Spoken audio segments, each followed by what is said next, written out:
At least one person puts their hand up. Yeah, so fear is something that we all deal with, and it's something that we need to learn how to deal with. So before we begin, we'll just recite some prayers.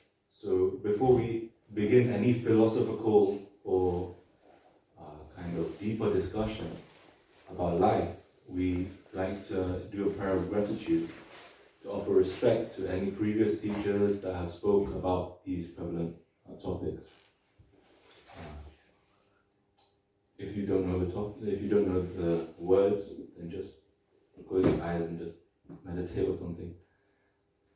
Om Gyan Timirandasya Gyananjana Shalakaya Chakshurunmilitam Yena Tasmai Shri Gurave Namaha. Namo Om Vishnu Padaya Krishna Krishnaya Bhutale Srimate Bhakti Vedanta Swami Niti Namine. Namaste Saraswate Deve Gauravani Pracharine Nirvishesha Shunyavadi Paschatya Deshakarine. Jai Shri Krishna Chaitanya Prabhu Nityananda Shri Advaita Gadadhar Shivasadi Gaura Bhakta-vrinda. Hare Krishna Krishna Krishna Hare Hare Hare Ram Ram Ram Hare Hare.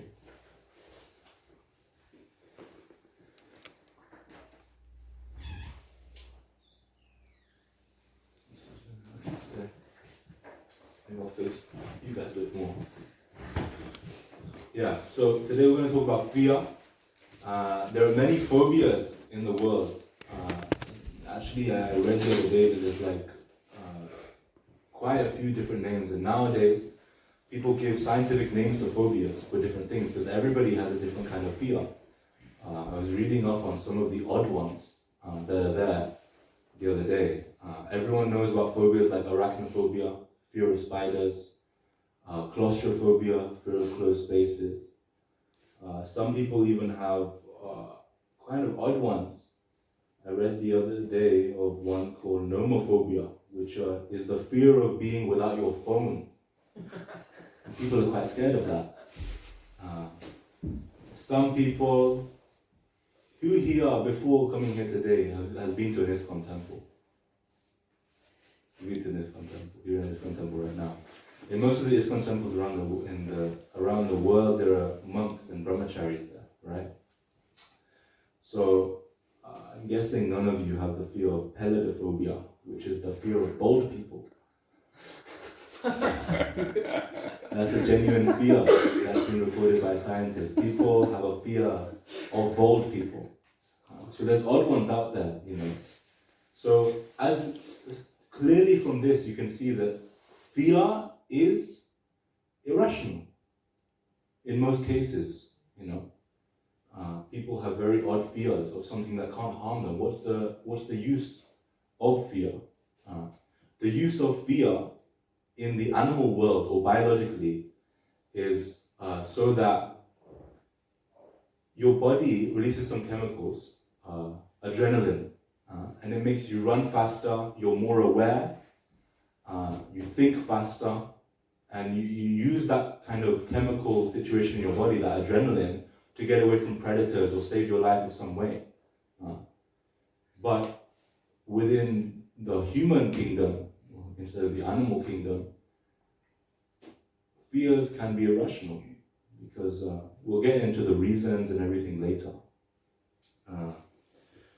So most people have a fear of something that can never come true, right? Many people, out of all the animals to be afraid of, people are afraid of sharks, right? But statistically, every year, people die more from vending machines falling on them than sharks. So why are people not scared of vending machines? Surely that's irrational, right? So fear is irrational. Things that are unlikely to happen, people are afraid of for some reason. They did a report on this, and what's it called? They did some survey, and the number one fear most people have in this world is flying. in airplanes. And the second one is public speaking. The third one is, can anybody guess? What is everyone afraid of? Spiders? Yeah, that's a big one, but it's not third. It's not third. Heights. Yeah.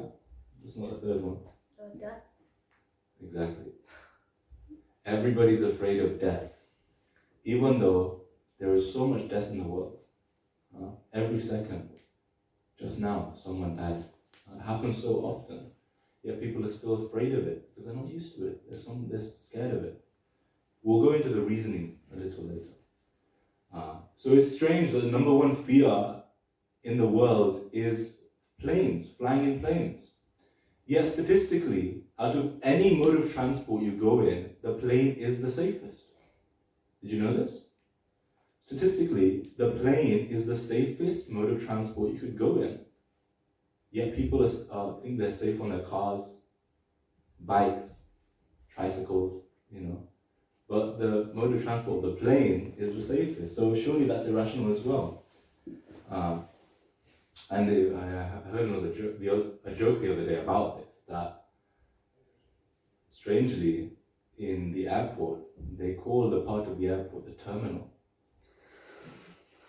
which is the language they use when someone's dead. So,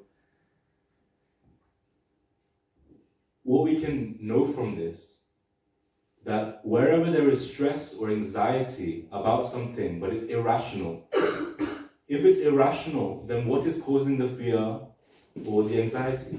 Surely if it's rational, it wouldn't be there. If we were rational animals, we do irrational things.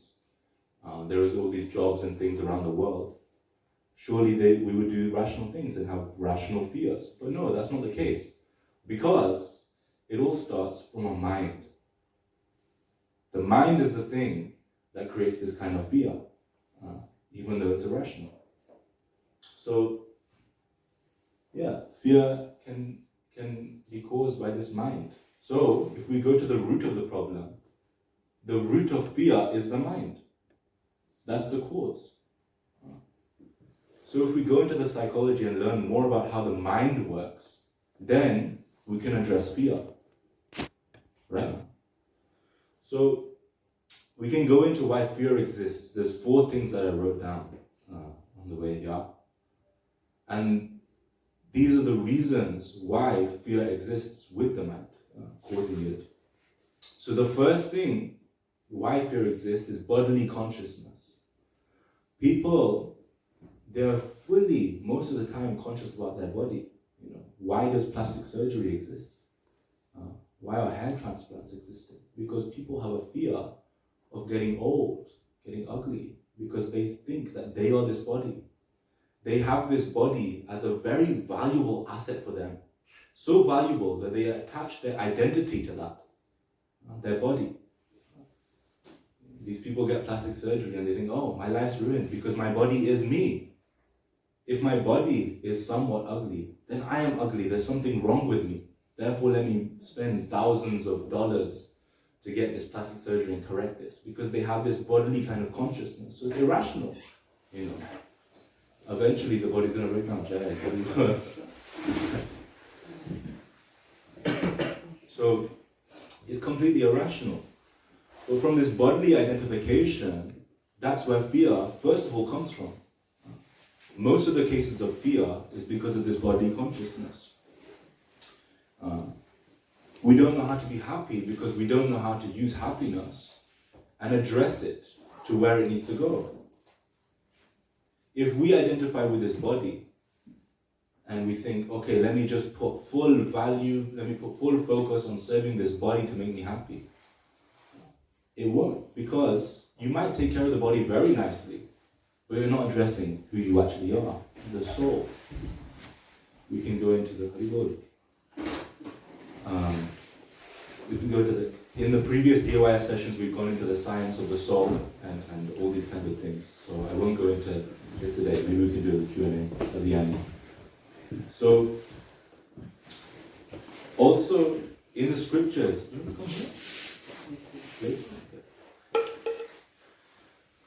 so in the scriptures such as the Gita and the Bhagavatam, we can identify that the nature and characteristics of the world that we're living in today, that's something that's inevitable, is that the world is a world of duality.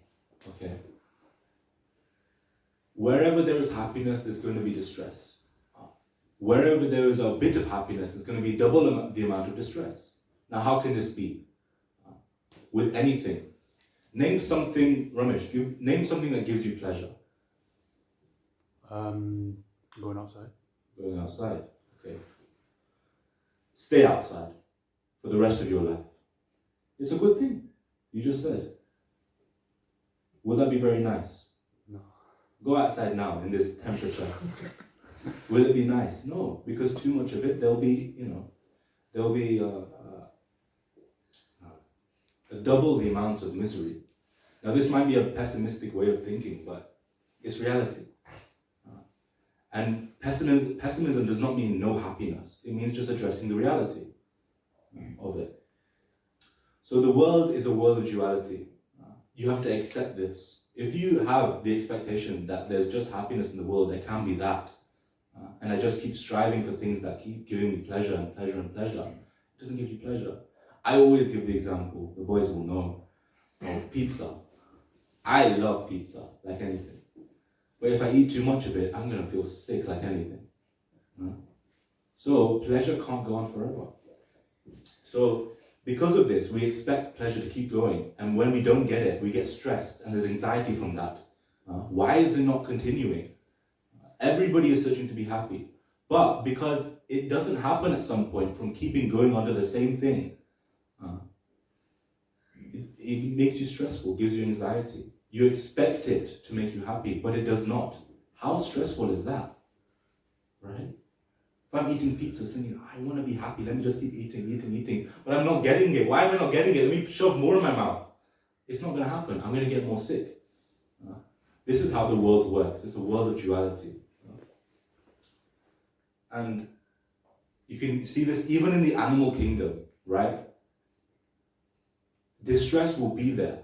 Okay, the characteristics of every single living entity. What are the 4 characteristics? Does anyone know from the DOI session there? Harry? Eating, sleeping, mating, and defending. Eating, sleeping, mating, and defending. Okay. Now, we spoke about adrenaline. What animals do, everything they do in their life is for these 4 things. Every single thing. They don't do anything other than that. Why do they hunt? So that they can eat. Why do they have these weapons, these claws, and these different kinds of defense mechanisms? So they can keep themselves safe. Everything they do is for this. And fear, for them, is important because, say, a chicken is eating. Have you seen a chicken eat? They keep pecking on the floor, eating. But do they just keep doing that? No, they run around like this. All the time, because they have some fear or anxiety.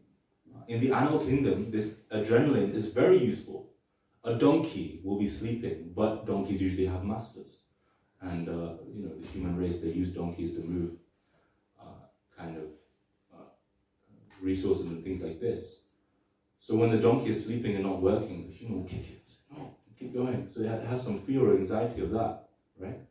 And so on and so on. Defense. That's pretty obvious why there's adrenaline there. Okay? But humans don't have this problem. They don't need to go on eating, sleeping, mating, defending. We can do more. Do you struggle to eat? Do you struggle to sleep? We have the facilities to do all of these kinds of things. We can focus on a lot more. Tap water just comes out of your house like anything. Food is in restaurants and coming from the supermarket like anything. Sleeping, we have the best sleeping arrangements ever. I saw an ad the other day of this superstar that has a bed that costs 500 grand. Crazy, right? You don't need to worry about sleep because you can do it anywhere. When animals, they struggle for this. Therefore, adrenaline is needed. But because a human, if they live in the consciousness that eating, sleeping, mating, and defending is the most important thing, and they just strive for this, then the fear will be there. That's not the only thing they're for. they're not, human life is not fully animalistic life where the fear is needed. We're not chickens where we eat and we have to look around like this. So fear is not needed for the human race. But if you have the consciousness of I don't want to sound rude, if you have the consciousness of an animal, then you'll get that kind of chemical process in your body, right? So that's the first reason, bodily consciousness. Okay, remember these.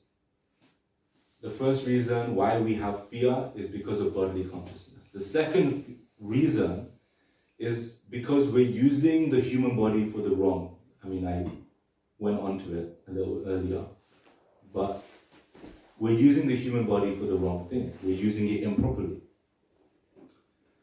Many people think that human society is very advanced, right? But are we really? The animals, they can sleep anywhere on the floor or anything. Yet nowadays, you'll see in society, businessmen and people that work really hard, they need to have sleeping pills. You need pills to sleep, right? So, this human society is not advanced. I found this poem the other day. Some of the devotees would know. That just explains the irony of human advancement. Keshav Maharaj usually quotes this. Okay, if we think that human society is very advanced,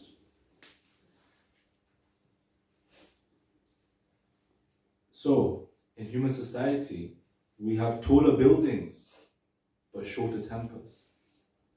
Wider freeways, but narrower viewpoints. We spend more, but have less. We buy more, but enjoy less. We have bigger houses and smaller families. More conveniences, but less time. We have more degrees, but less sense. More knowledge, but less judgment. More experts, yet more problems. So is this advancement? With these skyscrapers and, you've got the antidote to corona, we're advanced. This is not advancement. So, if we use our human bodies to do better things than create higher skyscrapers, I heard the other day that in another city, I can't remember where, somewhere in the Middle East, they're trying to create an even bigger skyscraper than the Burj Khalifa. What's the point?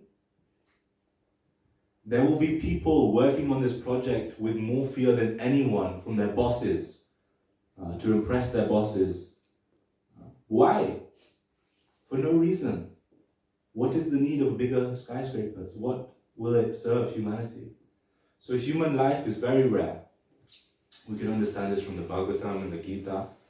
Human life is a very rare life where you have more facilities to do better than just eat, sleep, mate, and defend, right? So why use it on things that will give you fear like this? So because we are not utilizing our human life to what it's for, we have this fear. So, number one, the reason was what? Bodily consciousness. The second reason, we're not using our human life for the right purpose. The third reason why we have fear is we have a huge gap. This is a normal characteristic that most humans have. We have a huge gap between our expectations and reality. Right? You may not think this, but subconsciously this happens. When there's a huge gap between your expectations and reality, fear occurs because your expectation doesn't happen. When something doesn't go to plan, you get nervous, there's stress, because you don't know what's going to happen. You're out of control. In a different survey to the one I mentioned earlier, the top fear wasn't flying, it wasn't death, and it wasn't spiders. It was the dark. Now this is for adults, not kids. The dark was the thing that most people were afraid of. And they wanted to go into this research. They wanted to research this more. Why are people afraid of the dark? Surely that's irrational. And the reason they found is that people don't know what's in the dark. This lack of knowledge about what's there, they don't know whether they're safe, they don't know what's happening, they get fearful. That's the exact same thing. They're not in control of their senses. They can't see what's happening. They don't know what they can do. If there's a murderer in the dark or a wild animal, they can't defend themselves because they can't see. Because they don't know. So a lack of knowledge can also produce fear. So this expectation and reality, if you have a bigger gap and you don't know what's going to happen, your expectation doesn't happen, then fear occurs because you don't know what's going to happen. People think they're going to live forever. They may believe, okay, people die, but people will live their life as if they're going to live forever. I know many of my friends, they think they're going to live forever, but they do the craziest things, when I was in school. Craziest things. They acted like they had 9 lives, But that was the expectation. But when something serious happens, let's get serious now. Someone in my school, they left my school.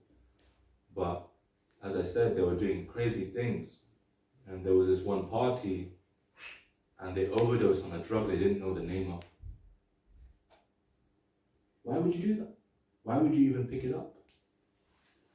And no one had told him. No one peer-pressured him. So it was his own decision. So his expectation is that it would be fine. But in reality, he overdosed. And it became a huge thing. So this can happen, maybe not to this extent, but this can happen subconsciously to all of us. We expect something, but in reality, that's not reality. So we should make appropriate expectations. So when I spoke a little bit about pessimism before, pessimism is not irrational. It's something that keeps you in reality. And your expectations can be a little more believable and appropriate for the time. Pessimism is not bad. It doesn't mean think bad about everything and think negatively. Thinking negative and pessimism is 2 different things. So, and also, not just our lives, people expect not to lose anything, right? People with gambling addictions, right? The expectation is, right now, maybe in the next go, I'll win something, I'll win some money. But at the end of the day, reality, money just goes. They expect not to lose anything, but the reality is they lose everything. So our kind of way to go about it and fix this kind of reason is shorten the gap between your expectation and reality. The shorter the gap, the less the fear. Because you're in control a little bit more. You're making the right expectations that are more realistic. So we should, that's one of the reasons. So first reason is what? Body consciousness. Yeah. Second reason? Not using the human life. Yeah. Third reason? Expectation and reality. Yeah. And the final reason is time. People don't know how to utilize their time properly. Time is something that most people don't keep aware of. Okay, maybe you attend events on time. We did today. But time is something that can sneak up on you, like anything. When there's less time to do something, people get afraid because they haven't utilized their time properly. So you need to utilize your human life properly, but also within the time limit you have. When people waste their time, for example, for a test, there's so many occasions when I was in high school where I say, okay, there's a test coming up. I got told 2 weeks before, I'll do it tomorrow. start revising tomorrow. Okay, next day comes. Maybe tomorrow, I'll plan it out a bit better. And it goes day after day after day. Time just sneaks up. Oh, it's the day before the test. I forgot about the test. And then time just sneaks up on you like that, and you don't manage your time properly. This happens with your human life as well. Some people, they'll say they do something in their youth, and they say, right now is not the nice time. Now's the time to enjoy. Experience the world. Maybe not. Maybe I'll do it when I'm older. Then, when you're older, I've got a job. I've got kids to take care of. I need to work on them. Help them. And you get old, and you can't even move your limbs. Where did the time go? So it happens everywhere. Happens all the time in all circumstances. So time is a very crucial thing that sneaks up on you like that.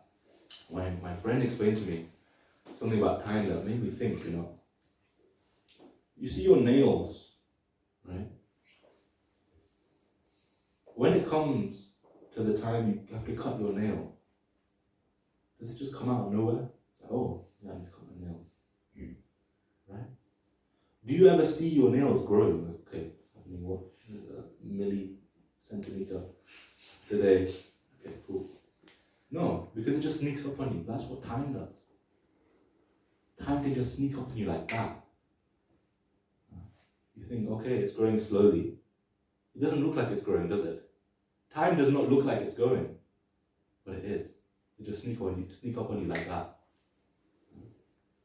So similarly, nail just pops out of nowhere. Similarly, time will just be like, it's the day. So people don't know how to utilize their time properly. Therefore, these things can happen. So if we utilize our time properly, then fear is eradicated a little better. Now, those were the reasons. So the first reason was bodily consciousness. Second reason was utilizing your human life. Third reason was expectations. And fourth reason, time. So those are the reasons why fear exists. Now, how do we eradicate this kind of fear? We spoke about it a little bit, but there's a formula that came out in DYS earlier. It goes along the lines of A, B, C, D. The boys are smiling because I keep telling them this. In Bhakti-yoga, the formula of Bhakti-yoga to have a kind of successful life where there's no fear, you utilize your time best. You take care of your mind the best, and you can really control your mind the best. There's this ABCD formula. The first A stands for association. The association is really important because when I was in school, my mom used to tell me, don't hang around with the bad kids, right? Why? Because the association rubs off on you, right? So association, whatever one has, a good quality or a bad quality, if you associate with that person, some of it will rub off on you. So if you associate with people that aren't afraid and have very much less fears, usually that will be the case. You'll develop some of those characteristics. So association is important. If you want to become successful, what do they advise you to do? Hang out with the people that have their life straight. Hang out with the millionaires, hang out with the people that are successful in life, and you'll learn a lot. B is for books. Be a bookworm. Doesn't mean nowadays you can listen to Audible, listen to audio and watch videos. There's more available. But books, basically, it means develop your knowledge a bit more, mainly about Krishna consciousness. We have so many books talking about subjects like this: fear, mindfulness, and keeping the mind in check. Some of the boys that I mentor, sometimes they get a bit sick of me because I always go on about the mind. There's so much on the mind. Most of the reasons you suffer is because your mind is not under control. You let your mind loose. So if you know how to control your mind, all those sufferings are pretty much taken care of. So the books is very important. We want to learn about the strategies, learn about how to deal with these situations, learn about how to develop a successful kind of body of characteristics. Some of us, they have habits like, slouching and stuff like that. I don't mean that. I mean characteristics. Everyone's I mean characteristics that really make you successful, make you happy in life. Because the purpose or the thing that everybody strives for in life is what? To be happy. That's the meaning of life. We want to be happy. And most of it, how to be happy is to go with these ABCDs and with the mind. Keep the mind under control. With the mind that's not under control, you're not having any free will, if you think about it. We think we have free will. Everyone's fighting for free will. There's freedom fighters that are famous today in history. And everyone's trying to be a freedom fighter. I want to be free. No one for me to be controlled by.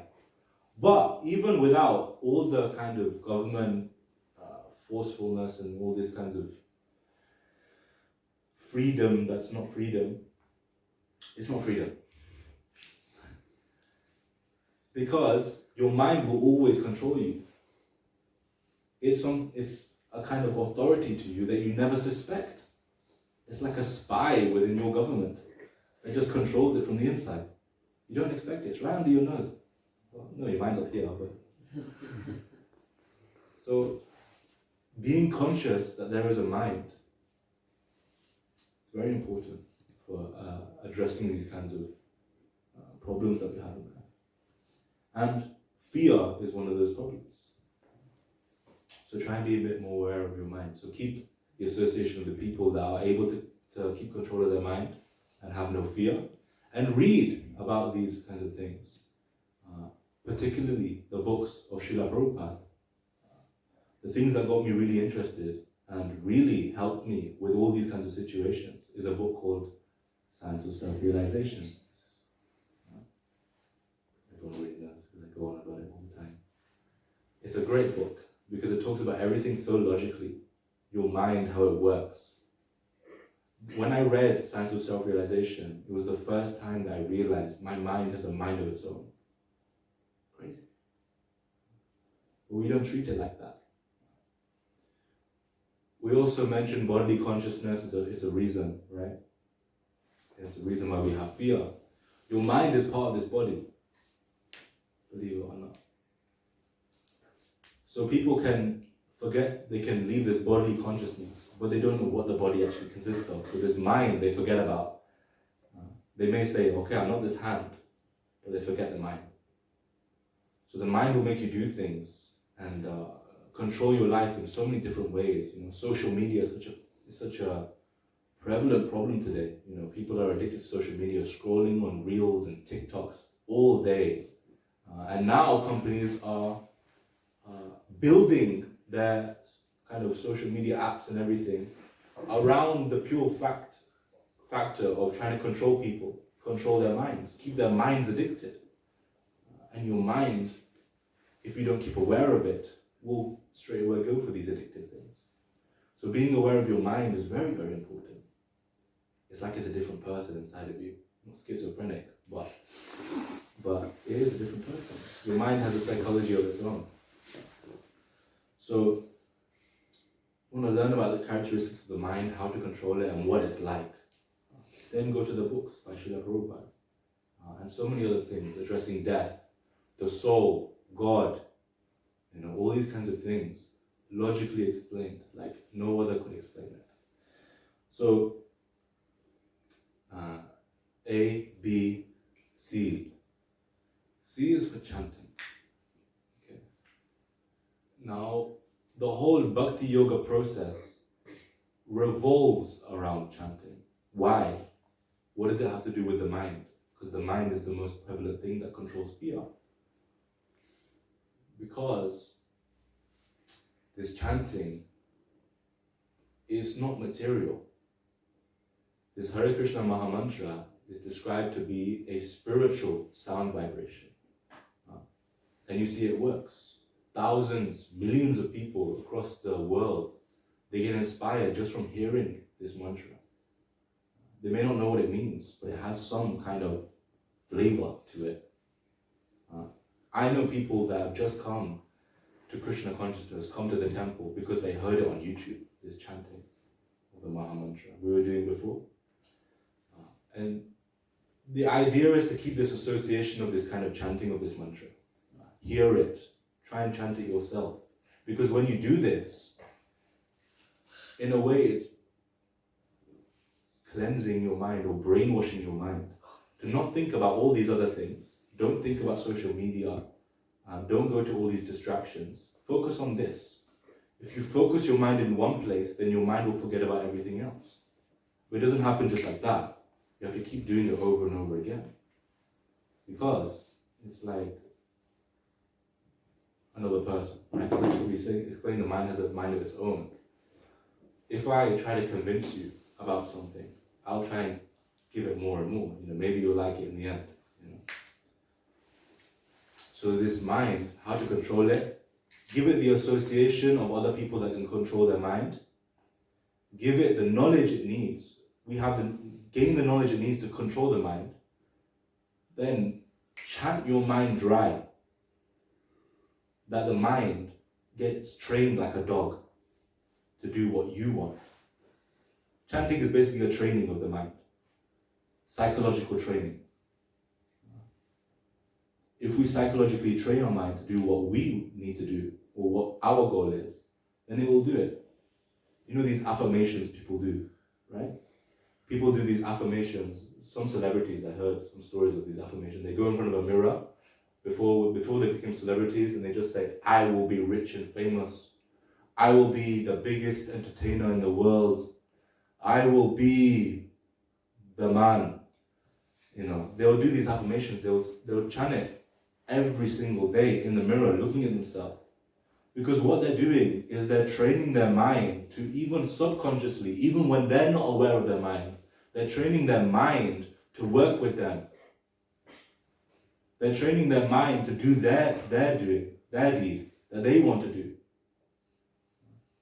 Similarly, that barely works. Affirmations, before you start trying it every day, looking in the mirror, does not work most of the time. But this chanting process has been working for thousands and thousands and thousands of years. The proof is in the pudding. You won't know before you start it. You have to do it to know. You want to know something? Do an experiment. This is the experiment. Try it out. Evidence is also there because so many people are being affected by it and kind of upgrading their life and making their life successful and really becoming happy. That evidence is there. But if that's not enough for you, try it out. The proof is in the pudding. So this chanting process is very important for controlling the mind. And then D. D is the last one. D is your diet. Because even scientifically we can tell your diet affects your consciousness. The way your mind works, your diet, it affects it. If you eat junk food all day, mentally, just focus on the mental aspect. Sure, your body will be feeling very unhealthy. You'll have some very bad physical problems from it. But mentally, it will affect you. I know so many people, they say, I ate McDonald's all day today, and I feel horrible. Physically? Yeah, physically, but also mentally. I feel like I'm fat, I feel like I'm, worthless. Mentally, even their self-esteem, it affects it, because it's mental. So your diet, and also there was another experiment with people that ate healthy food and how they felt. Mentally, it was much better. Okay, so it's a scientific fact. We can accept that healthy food and unhealthy food affects your mentality and how your mind works. But if you add the spiritual aspect of it, what can you eat? You can eat. How do you make it spiritual? What's spiritualized food? Offer to Krishna, yeah. So in temples, we offer it to Krishna, offer it to God. When we offer food to God, then it comes back spiritualized. It's like a spiritual microwave. Right? You put it in, it's material, you take it out, spiritual. So you offer it to Krishna, let Krishna eat, and then you take the remnants. So when you offer food to Krishna, from that spiritualized radiation from the microwave, there's some spiritual effect to it. And this you can see in any temple in the world. The prashadam is pretty nice, let's be honest. In the UK, I've been to many temples in the UK. The one in Manchester is the best. And today we have Madhurita Mataji, whose cooking is like. And when you have it, and people have done experiments where they've eaten unoffered food in temples, and they ate the offered food. The offered food tasted much nicer. It didn't just taste much nicer, they felt much nicer, mentally, physically. That doesn't mean, if you have prashadam and you eat too much of it, you won't get, the physical, you have to do it in the right consciousness. But if you do it with these things in mind, then your mind will be better, you'll be able to control it more. So the kind of blueprint to controlling your mind and addressing the fear that your mind creates is through these ABCD formula. So A is what? Association. B? Books. C? D? Diet. And through this, you'll be able to control your mind. Hare Krishna, Krishna Krishna, Hare Hare. Hare Rama, Rama Rama, Hare Hare. Hare Krishna, Krishna Krishna, Hare Hare. Hare Rama, Rama Rama, Hare Hare. Hare Krishna, Krishna Krishna, Hare Hare. Hare Rama, Rama Rama, Hare Hare. Jai! So this is an active proof. Maybe you can keep this in the video, that the Maha Mantra works. We didn't do anything differently this time, but we just chanted the holy name. Okay, can we just... If you have watched this video, keep your mouth shut. Okay? Just watch. Okay? If there's no audio, I'll have to find another way. Yeah.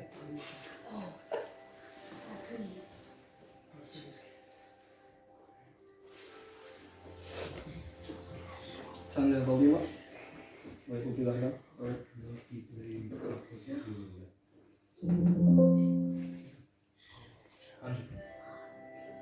Okay, everyone watch. Ramesh.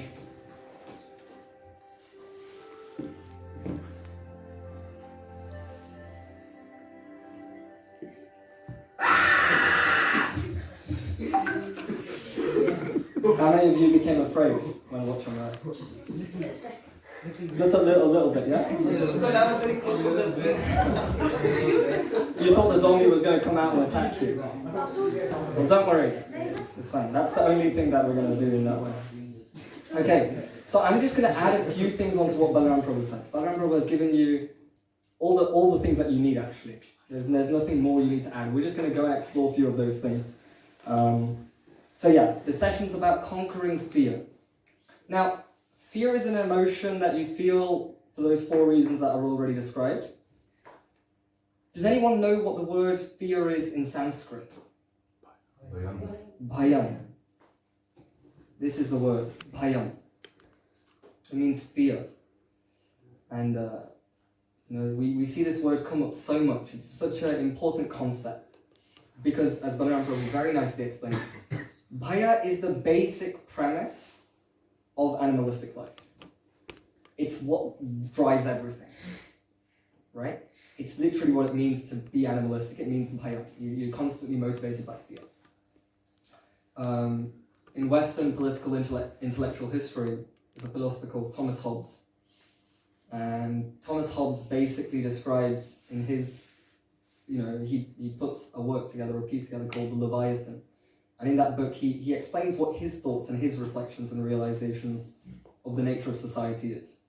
And he says that the state of nature, when you have no ruling power or someone ruling properly, is that human life is just like animal life. And at every moment you're worried about someone killing you, attacking you, taking things you have. He describes that life is nasty, brutish, and short because it's animalistic in nature. And this is something that's, you can see it's true in society. But he thinks that when you don't have a king or you don't have a sovereign of a state, that's what happens. But what he didn't understand is that that's not the cause of fear. It's not that if you have a nice king, that you will have no fear. You will have less fear, but you will not have no fear. Because when you have someone in power, you can trust them, right? That this person will take care of me, will give me some shelter, right? I am a very weak man, but Balram Prabhu is very strong. So if I'm walking with him, I have nothing to fear in that regard. Not nothing, but less to fear, I should say. Because someone attacks me, he'll be able to use his bala, and he will be able to scare them away. So in this regard, you can mitigate some of these material fears. One of the things I want you to do, though, as we think about fear, is this class is not just a session of philosophy to be presented and then it will go into the ether. This is something for you as individuals. So I want you to think about the question, what fears do you have? Okay? Keep that in mind. Okay, I want you to, on that paper on the other side, I want you to write down, your main fears that you have. Top 3, I'd say. And don't worry, we're not going to take these and show them to your parents or something like that. Ramesh said that biggest fear is fear of my father after I get a bad exam score. But it's fine, we won't show them. So, just think about what fears you have. You might be fearful of a result in the future. You might be fearful of what your parents will say if you go late today. You might be fearful of the state of the economy, and what will happen to some investments that you've made. Maybe that's not for this audience, but for some people that's the case. Maybe you're fearful of what other people will think of you. Maybe you're fearful of how the world perceives you. Or maybe you're fearful that you've tried so hard, you've put so much endeavour into something, and it might fail. You're scared of failure. So write down those fears, and then fold up that piece of paper, and maybe what we can do is we can collect them and put them somewhere. And I'll look at them later, and I'll just reveal to the audience what people's most common fears are. Okay? So just write that down. Right? What fears do you have? Oh no, the purpose of writing the 4 things was just for you to remember them. It's not for you to keep. They should keep them in their mind. As long as your mind is your servant, you'll be able to remember them. So what fears do you have? Just write those things down. Fold up that piece of paper 2 times, and then pass them to Ramesh. Okay. And what is the root cause of fear? What is the root cause of fear? What do you think? Ultimately, what is this root cause? Balram gave 4 causes. What is the root cause of those 4 causes? Lack of knowledge. Lack of knowledge. So someone's saying ignorance, okay? The mind, its problems it causes. Anything else?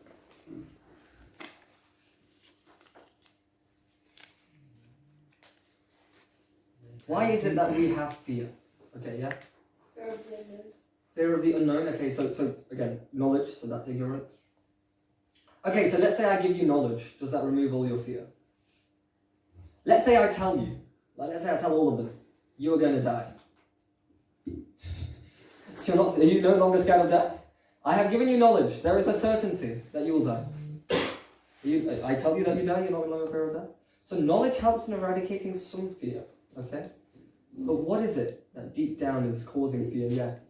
The consequence of a particular fear. I want to elaborate. So say for example, so you said that say if I said that you're going to die today, at which you reckon? You never know. I don't know. the after effects of that will be very fearful. Okay, so you're scared of the kind of what you don't know after death. Okay, so that's one thing, yeah. Harm that will come to you. Huh? Harm that Will come to you. Okay, fair. Yeah, you were saying something? Maybe attachment. So, Attachment. yeah, Right. Attachment to the body, attachment to desires. Yeah, attachment okay. to expectations. Attachment to desires, expectations, the body, etc. Oh, I got a WhatsApp message. So, very nice answers. And this attachment point is really nice in particular. You know, the root cause of fear is complicated initially for us to try and navigate and find out exactly what is it, because our own understanding is quite limited. And so what we do is Balram Prabhu gave us something very nicely in his answers. He says we associate with the right people and we take the knowledge from the books. That will provide us some clarity. Think of any saintly person, any acharya, any devotee. They have one striking quality in common. What is that quality? They are fearless. Whether you look at, in the scriptures, Prahlad Maharaj, a 5-year-old boy who was tortured by his demoniac father. You know, he was put under the elephant. They tried to trample him with an elephant. They tied rocks to him and threw him in the ocean so that he would drown. They put him in poisonous snakes. They gave him poisonous food. They tried to stab him with a trident. Yeah, it's a difficult thing. You would say so? How many of you would think that's quite a difficult situation to be in? Anyone? Yeah, okay. No matter how bad your problems are, I always think, no matter how bad my problems are, at least I did not have to go through what Prahlad Maharaj went through. So far. Touch wood. Krishna willing. So he went through a lot, but he was fearless. Even when he was there in the fire, he was fearless. Holika burned, he did not burn. Okay, take the examples from your own knowledge of people like Dhruva Maharaj, who went at the age of 7, I think, or maybe he was 5 as well. At the age of 5, went to try and find God. He's fearless. When Krishna starts telling Arjun in the Bhagavad Gita the qualities of a saintly person, in the 16th chapter he elaborates on divine and demoniac qualities. The first quality he mentions of the saintly people is Abhayam. Abhayam sattva samshuddhir jnana yoga vyavastati. First quality is Abhayam. The basic quality of a transcendentalist is that they are fearless. That's the root. Right? Because fearlessness is something that comes, fear is something that comes when we forget the spiritual aspect of existence. As Balram Prabhu very nicely said, ultimately all those solutions, they're spiritual things. We have to take those spiritual practices to solve this problem. Fear arises because we live in a material world, and a material world is a fearful world. But when you are connected to the spiritual reality, you will no longer have to experience that kind of fear. So fear is therefore very important. Now, have all the papers gone to Ramesh Prabhu? Yeah? You have a paper with you? I just don't. Okay. Ramesh Prabhu, I want you to just read out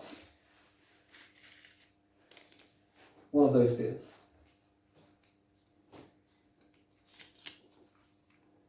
Future.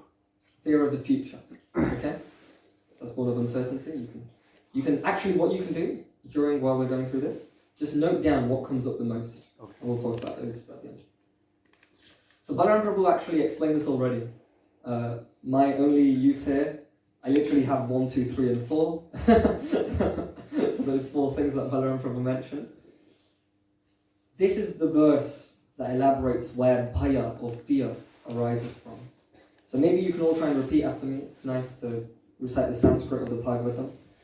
Bhayam dvitiya bhiniveshatasyat.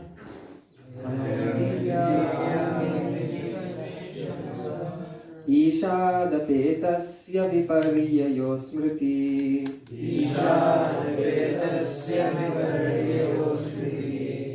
Tanmayayato buddha abhajetam.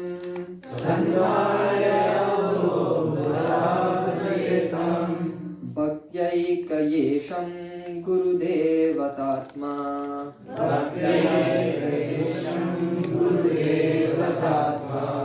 Thank you. So the first thing is we identify with this body. We think that this is me. And we still do it, even after knowing that we are not this body, we still carry on identifying with this body. Thinking that with this body, what we do is we actually remove ourselves from understanding what our real purpose is. So we act like animals. And then what we do is we don't understand the nature of reality because we've misunderstood ourselves, reality versus expectations. And we don't know the nature of time. We don't know, again, our purpose, our own identity. So we're very confused and very fearful. So the first thing is this. Misunderstanding of the nature of reality, our identity, etc. But why? We see ourselves separate from Krishna, from God. We don't understand our real identity. We think of ourselves without factoring into account that we are servants of God. So then we become fearful because what are we now? We're masters. Oh wait, I have to figure out how to do this. I have to figure out how to do that. I have to know how to do everything because I'm the master. That's what we think. But I can't do everything. Oh no. Fear. Understand? If you understand that Krishna is your master, then why should you fear? So this purpose of the A, B, C, and D is to recognize our real identity and understand that Krishna is our master. When we understand that Krishna is our master, then you realize I'm a servant. Is the servant's job to know everything? No. What's the job of the servant? To do what is to serve. Servant means one who serves, right? The occupation of servant is to serve. But because we think we're the master, we start trying to be the master when we're not the master, and yet we have so many problems, and we say, oh, such a scary place. How's that fair? So we have to try and understand that we're servants. And Balram Prabhu actually, he got onto this point himself. He said it so nicely. People think they're the master, but they don't realize they're actually the servants of their own mind. You know what? Everyone is a servant. Everyone has something they consider God. They might not call it God, they might not use the word God, but everyone has something they call God. For a lusty man, sex desire is God. For a greedy man, money is God. Right? For someone that's addicted to social media, scrolling, that is their God. Everyone has something they consider to be God. They don't like to admit it. They'll say, no, I am an independent, free thinker. Yes, look at me. But everyone has something. Actually, the Bible makes a nice point where it says, everyone has a God. But do you worship the true God or the false God? But everyone has a God. Because we are all servants. We are subject to some control of something. Now, tell me. I give you two options. I give you Master A.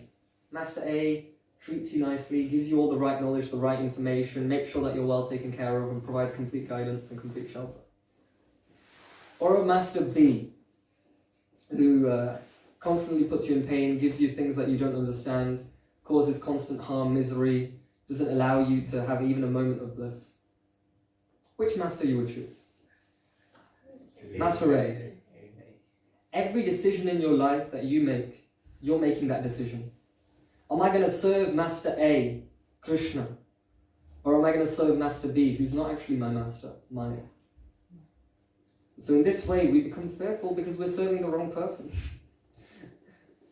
Right? You can imagine, let's say there is what's a harmless creature? A chicken. Yeah? A chicken goes and it can't find its parents, but it finds a tiger. So it thinks this tiger can be my parent. Will it be happy or will it be fearful? Fearful. Because the tiger is not its parent. You're all looking at me thinking, what kind of stupid analogy is that? But that's what we do in our life. Our master is Krishna. But we try and serve so many other people. So many other things, our own mind. And I've selected various verses to prove this point. This is also another verse, we won't read this one now. But the basic premise of a devotee is akuto bhayam, they are fearless. Because they know who is my real shelter, who is my real protector. And I put some here, some examples from Shastra. It doesn't matter even if you do not know these, if you're not familiar with these. But I just wanted to show that the scriptures give us these examples of every single devotee. I've just chosen 3 here. Can anyone recognize any of these people? Draupadi Devi. Okay, so over here, Draupadi. She was being disrobed by Dushasana. She put her hands up, called out for Krishna. He comes and takes care of her. Yes? In the middle, isn't it Jadabarat? Yeah, in the middle over here, Jadabarat. Some dacoits were trying to kill him. Some dacoits means like, what do you say, like mafia men. Yeah, they were trying to kill him. And Mother Kali, she comes out of the deity form and she protects him. Because he's a devotee of the Lord Krishna. And then, anyone know this final one? Don't say Ramesh. I know it looks like Ramesh, that fiery demon, but it's not Ramesh. Anyone know this? Do you know who this is? Do you know who this is? Getting angry, saying you're a fiery demon? Is it something to do with the reverse? Ambarish Maharaj and the reverse Maharaj. Basically what happens is Ambarish Maharaj is in a sticky situation. He takes 1 drop of water. The reverse when he gets very angry because he had that drop of water. He creates a fire demon, which seems like an overreaction, because it is. And and he's completely fearless. And actually what happens in that pastime is the Sudarshan Chakra of the Lord comes. But I want to emphasize one thing, which is A, B, C, and D are there to create one thing, which is bring you back to your real position. Who am I? Is understood. When we understand that one thing, who I am, then you will know what is my purpose. Then you will know how should I behave. Then you know who will take care of me. Then you know what is reality like. You have knowledge. You have understanding. You're not bodily conscious anymore. You're not having the thinking that you're animal or something like that. You understand your divine purpose. You're not having the improper expectations. You understand what is reality. And finally, what's the fourth one? Time. You know how to use your time. Because we do not know these things. But there's a very deep point I want to go to now. And that is A, B, C, and D. They actually target, they're so amazing because not only do they remove fear, but they go even beyond that. You'll be amazed how much A, B, C, D can do. In fact, every single discussion, session, whatever we have is about this. Because it's the practical solution for everything. The deepest, most fundamental desire of each and every living entity, we cover this in one of our DYS sessions, is to love and to be loved. Not only does ABCD remove all fear, but it gives you real love. And there is no fear in that real love. All of these people that you see on this board, all of the wonderful devotees that you can think of, they develop love. But the real love. What's real love? Prabhu, I love my iPhone. No, this is not real love. Prabhu, I love to invest in this stock. This is not love. Prabhu, I really like this girl. This is not love. The reality is, if you can do this one thing, you will conquer all your fears. A, B, C, and D will bring you to this position where you can love the person that eternally gives you love. A, B, C, and D bring you to that position where you can love Krishna. And when you do that, you conquer all fears. Let me explain why. Let's say you're in a city, yeah? There's a lot of problems in the city, but you're there in the palace of the king. Are you worried about the problems outside in the city? No. Why? Because we're safe place. You're in a safe place. You've been given security. We make so many endeavors for apparent security, and guess what? We still have fear. We try so much for economic development and artificial progress, and we still have fear. But when you love Krishna, all your fears will be conquered. And I'm actually going to prove something to you now. Because I know you might not like to hear this, but I'll prove. A servant's job is just to serve. Yes? If I tell you every single day, Hari, do this, do this, do that, do this, do this, do that. This is the way this world works, this is the way that works, this is the way society is. How do you feel? Oh, okay, someone's giving me guidance. They're giving me shelter. Then not only I tell you not only what you should do and how it works, but I also hold your hand throughout the whole process. How do you feel? Not only do you feel fearless, but you feel full with love.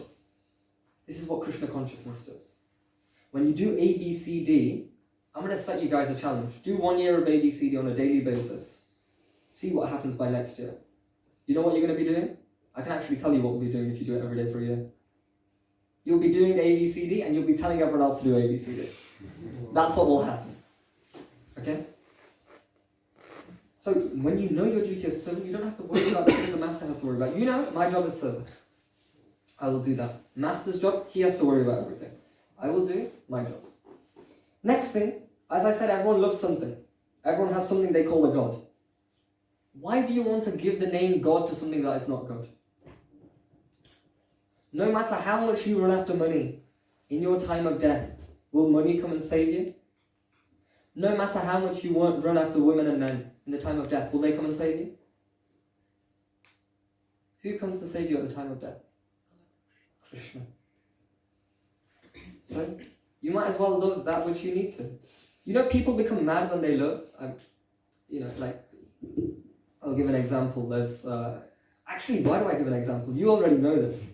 They will say, cinema songs, they'll write oh my God, your eyes are like the moon, For you, I'll go and get the moon and bring it back, Just for you, oh my God, her lips are so beautiful. Wow, the way her ear is shaped. And you're thinking is this guy a madman? Oh my God, the way you walk, it just mesmerizes me. So what they're doing is they're considering that person like God. You know, when I went to my college and there was one plaque and it had a poem that a boy wrote for a girl he loved. I was reading that poem and I was thinking, this is exactly like how Chaitanya Mahaprabhu describes Lord Krishna. He says, Yugayatam Nimishan, I'm feeling one moment of separation, I'm feeling like thousands of years. Mad you are always. Just be mad for the right things. You're going to be mad. Just be mad for the right thing. Be mad for Krishna. Look how beautiful Krishna is. Beautiful eyes, beautiful sidelong glances. His smile is so radiant. Why do you become mad after the things of this world? Become mad for the right thing. When you attach yourself to this world, you attach yourself to the things of this world, they degrade you. When you attach yourself to Krishna, he uplifts you. When you attach yourself to things of this world, you lose your intelligence. When you attach yourself to Krishna, you become intelligent. When you attach yourself to things of this world, you feel frustrated. When you attach yourself to Krishna, you feel everlasting bliss. When you attach yourself to things of this world, like Rajesh Prabhu said, when you attach yourself to things of this world, you become fearful. But when you attach yourself to Krishna, you become fearless. This is not some sentiment. This is reality. There's a lot of philosophy. I've given just the essence. There's a lot of philosophy to prove this. It's not just a nice sentimental, oh yes. It's a lot of theory. But if you want the simple answer, you just have to love the right thing. And I'll tell you, there's someone that really loves Krishna. And not only do they love Krishna, their name was also, it means fearless. Their name was Abhay. That person is in this room with us. Abhay Charana-Ravinda Bhakti-yoga Swami Srila Prabhupada ki Jai. Srila Prabhupada was fearless. At the age of 69, he went to America. None of us here in this room are 69. Could we imagine taking such a journey? He had 2 heart attacks on the ship. He didn't have any money, he had very little, only 40 rupees or something like that. And some Srimad Bhagavatam. And you know what he did? He created a world revolution. Do you not think there were difficulties? There are difficulties. There are challenges. But he was fearless because he loves Krishna. So I'm going to put it to you. You're going to love things. You make that decision. This is up to you. Do you want to love the right things? Do you want to love the wrong things? Do you know why people in this world want to be desireless? Because they see material desires bring frustration, but they do not know that spiritual desire brings bliss. They don't have spiritual ambition. Do you know why people in this world don't want love? Because they love the wrong things and think it will become frustrating.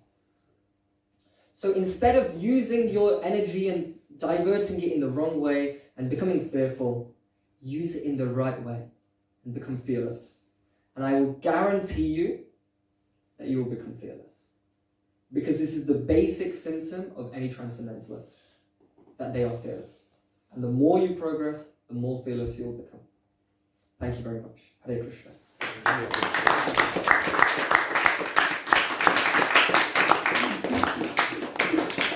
Which would therefore mean that whatever's in the material world is also somewhat in the spiritual world. Right. Therefore, fear would also be in the spiritual world. So is it that all fear is bad, or is there a way that fear could be positive or good? And could you discuss that a little bit, on how fear could be good?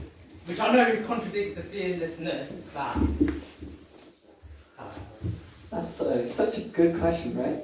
You know, they say that you can tell the sign of intelligence when someone speaks. We can all see that Rajesh Prabhu is very intelligent. So, fear in the spiritual world. I'll tell you what kind of fear exists. There is a spiritual fear. You know, spiritual fear means a positive fear, which comes from love.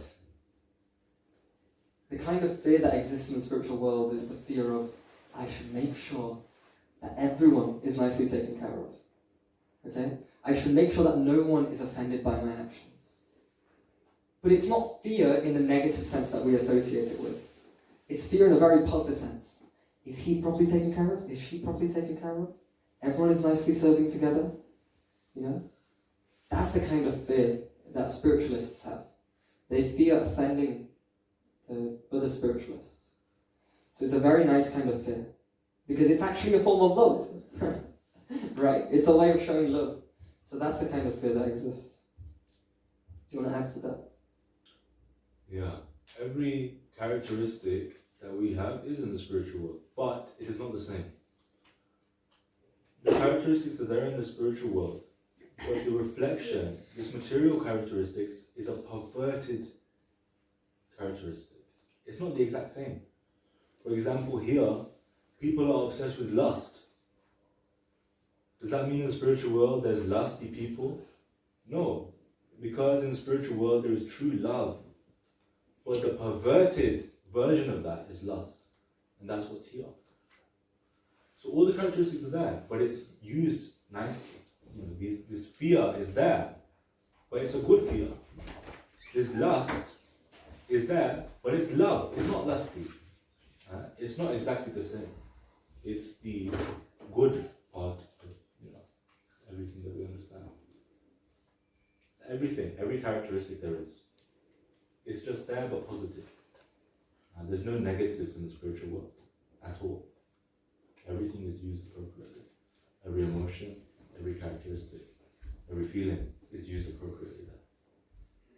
So, okay. Yeah, so in the material world, how would we manifest this spiritual fear? Wow, what a question! Wow. Rajesh, this is amazing. You know the way you manifest the spiritual fear? A, B, C. Just think about it. You spend time with people that are spiritually having this kind of love with some kind of fear, yeah? What will you do? Yeah, I should also make sure that they're taken care of. I should also make sure that, this kind of thing happens. So you just spend time with those people. You develop the knowledge from the books. You chant the holy names of the Lord. Your solutions for everything, it's kind of annoying actually maybe, that you already have the answer, but you have the answers. A, B, C, D. The first lesson that everyone taught you, but you didn't know, they were actually giving you the highest solution, just in a coded form. So yeah, that's the way you can develop it. Thank you very much. Any other questions? So you said that it takes time for us to develop through ABCD, but can we use, while in that process of developing, can we use fear as a motivator, or does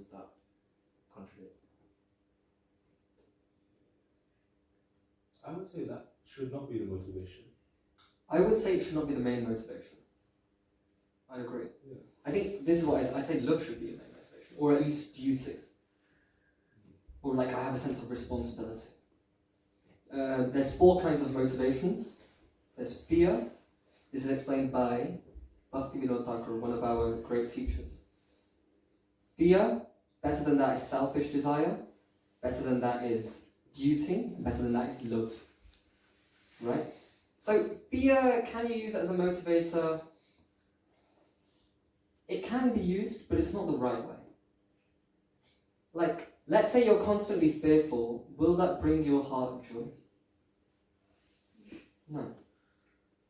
So, if you're using it, I wouldn't recommend it to be used as a motivator. If you really want to connect with someone, you really want to be in touch with spiritual life, the natural symptom, as I said earlier, is abhayam, removal of fear. If you're using fear as a motivator, it's quite a low kind of motivator. I'll tell you when fear motivates people as students. It motivates before the deadlines. That's what fear is.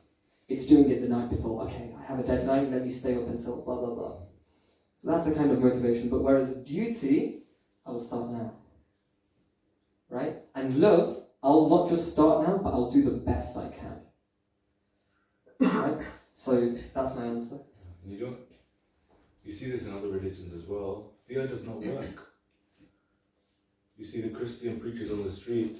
Fear God! You're going to hell! If you don't come with us, if you don't join the church, you're going to hell and you're burning there.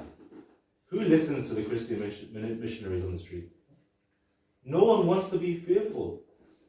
So fear is not an adequate motivator. Rather, what attracts people is love. Be nice to someone. People will say, oh, I want to reciprocate. So maybe they'll have some motivation to reciprocate that kind of love. So love is the best motivator. But fear, in most cases, even, I know it's low, but usually doesn't work as well. And the outcomes are usually not good. You see, for an exam, when people are so fearful of the outcome, fearful of getting a bad grade, often that fear won't motivate them. It'll motivate them, but it'll affect negative consequences as well. People can't concentrate in the exam. I know multiple people that had panic attacks in the exam and therefore could not do the exam. So it's not adequate motivator because actually it creates the situation worse. Yeah. Like if let's say you're God-fearing, you'll follow rules nicely, but then what? You'll feel a very, deep sense of stress and all these things which are not meant to be associated with the spiritual life. We have some sense of a fear of doing bad things, but it's just so outweighed by love. Like, okay, I'll give you an example. Are any of you scared of this ceiling falling on your head? No, because you have so much confidence and security in the fact that it won't, right? So it's that same way that you don't fear these kinds of things. You won't fear other kinds of things that material life causes because you're in spiritual life and you know that there's a security there. When you're in spiritual life, it's like having the nice construction so that the ceiling will not fall on your head. So that's why fear is more of a material thing. Yeah. Any more questions? Doesn't have to relate to fear, could be anything off the mind. Just the point on fear and sort of, but wouldn't you say having sort of like a fear or an anxiety, I know they're not the same things exactly, but having a fear and anxiety of, oh, I'm not serving God well enough, or would you not say that's a positive aspect of fear? I know it derives I would call that love. Yeah. Is that not love? I think that's love, right? Yeah. And that's a spiritualized fear. That's the good fear that we're talking about. Once you feel like that, everything becomes love. Right. Yeah. I think that's love, right? If you're looking at someone and you're thinking, how can I do the best? I'm not doing the best. I need to do better. That's love. That's not fear. The fear that we're speaking of is the, what will people think of me? Actually, should I say some of the common fears? Yeah. The fears that we're talking about are things like fear of failure, right? Spiders came up quite a lot in here. I was not expecting spiders, I'll be honest. But fear of failure, fear of getting bad grades, these kinds of fears are the ones that we're talking about. That kind of fear is a fear of, that's love. Okay, very nice. Any questions? Yeah. You know one story about Radha's marriage and the Christian preacher. Yeah, you tell us something. This is good. Radha's marriage, one of our saints, and there was one encounter he had with a Christian preacher, and the Christian preacher said, "No, repent, forget this Krishna, believe in Jesus, take shelter of Jesus, and you won't go to hell." And then he was having a civilized conversation with him, but the Christian preacher was just criticizing the whole movement. So, no, this is bogus, you're going to hell. And he said, okay, if I'm going to hell, he eventually stopped arguing right after marriage. He said, if I'm going to hell, where are you going? He said, I'm going to heaven. He said, heaven. So the Christian preacher, he was trying to motivate through fear. So Rama's Maharaj said, if you're going to heaven, I'd rather go to hell. Because if this is what fear creates, where people are not getting along and people are not acting in love, then what's the point? That's not a heaven, that's more of a hell. The basis of happiness, one of the ways is through loving relationships. If you can't develop a loving relationship with someone, and you try to do it through telling them they're going to hell, it's not really effective at all. Where's the relationship there? You're going to be lonely for the rest of your life because you keep telling people you're going to hell?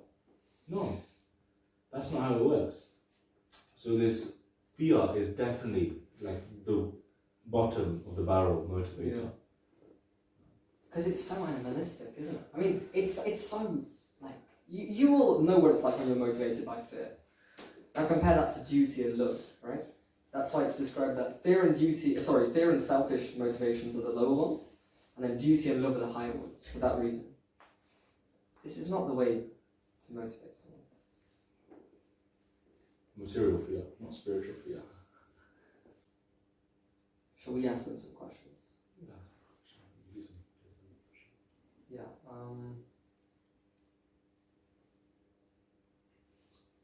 Okay, all of what we've said is nice, but like, I'm still scared of getting bad grades in my exams, right? How can I overcome that? You know, if I just do A, B, C, D and I just love Krishna, I still might get bad grades, right? So how is that fear overcome? Please, can you answer that? Go on, Rajesh, bro. Time. In the spiritual world, everything's sort of eternal. So if you do it for Krishna, there can't be a loss. Okay. It's only gain. Because eventually, in that moment you failed the exam, so always you have opportunity to retake the exam. So in that moment, I failed the exam, but then if we look a year on, you've retaken the exam, you've passed with flying colours. So did you really fail? In the time frame, yes, but in the longer time frame, no. Jack. Very nice, yeah. Spirituality is all about hope. Yeah, very nice. I have another answer to this. Failing exam, like, getting a poor grade. So if one does ABCD sincerely, then he will be clear that why he wants to get a good grade. So then he will put a sufficient efforts to get a good grade, because he knows that this is a service. It's not just, like other sources of study and good grades. It can be anything. It's not just about studies. It can be job or anything. When one does ABCD properly, he knows that what I am doing and for what reason I am doing. So he will put a sufficient effort so that he doesn't fail. But after that also, if he fails, then what Prabhuji said is... Yeah, very nice. Actually, they got a perfect answer. Do you want to add anything to that?